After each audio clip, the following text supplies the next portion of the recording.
Determine the length of the connecting rod AB by first formulating a Cartesian position vector from A to B.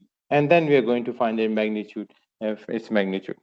So it says determine the length of connecting rod AB. So that's basically from A to B. That's this part here. That's the part. So that's from A to B. It's not BA, it's A to B. And we need the position vector. So let us see what the position vector. Remember, position vector is basically the length of it. So let's look at the position vector AB. So if I draw this line here, and if you remember position vector, I need the x length of it. I need the x length of it. So the x length of it, you can clearly see for the x length. Let me change the color. Just a second. I'll put reflection on my tab.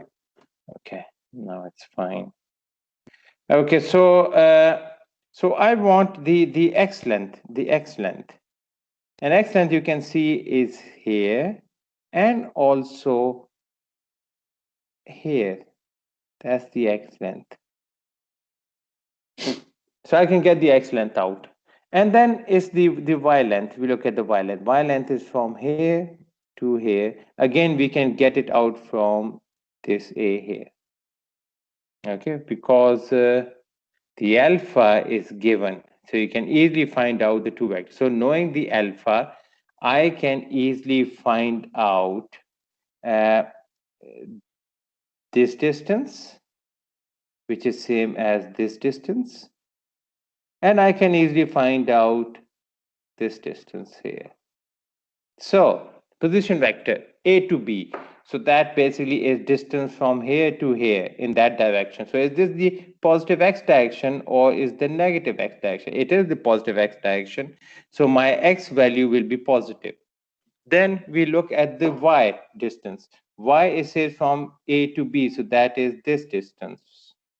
So that is positive y or negative y. Which one is it?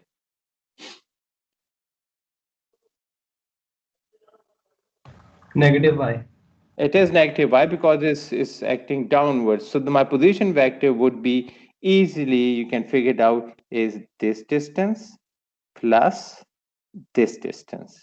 And my y component will be this distance here. So, so let's look at the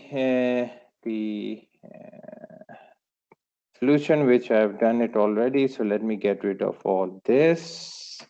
And let me check if the stop recording is on. Okay. So you can clearly see the distance, and therefore you can get your R component out, which is given here. Look, R, this is R A B. So basically this is your positive because in the positive x direction, and this is your negative because it's in the downward direction. And once you got this, you know how to find the magnitude. I won't go into the details of that. Is that clear to everyone? Yes, sir. Okay, so remember, position vector is basically the x component and the y component of that vector. Okay, if I have requested find me b to a vector, position vector, then we clearly know that this would be, if I do RBA, then it would be minus here and plus here. Am I right?